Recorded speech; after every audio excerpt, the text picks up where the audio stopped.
ছেলের রিকোয়েস্টে আজ আমি স্যান্ডউইচ তৈরি করলাম, কিন্তু কত ইজি ওয়েতে শুধু দেখে নাও।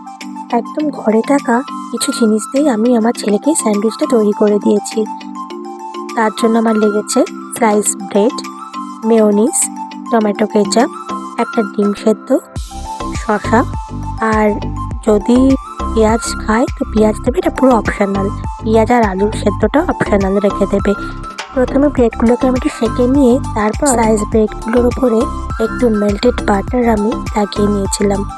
মেল্টেড বাটারটা দিলে না টেস্টটা একটুখানি এনহ্যান্স হয় জানো। এরপর আমি ডিম সেদ্ধ নিয়ে ছুরির সাহায্যে একদম ছোটো ছোটো করে কুচি কুচি করে নিয়ে সেটাকে পুরো স্প্রেড করে দিয়েছিলাম পাউরুটির ওপরে। এর ওপর দিয়ে টমেটো কেচাপ দিয়ে দিয়েছিলাম।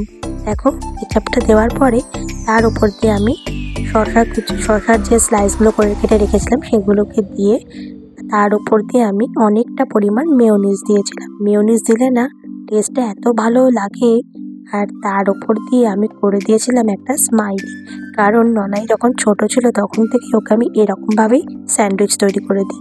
কারণ ও এখন বড় হয়ে গেলেও আমার সেই ছোটোবেলাকার সেই সাজিয়ে দেওয়ার অভ্যাসটা এখনও রয়ে গেছে। এই যে তৈরি হয়ে গেল স্যান্ডউইচ, এবার খাওয়ার এনজয় করো।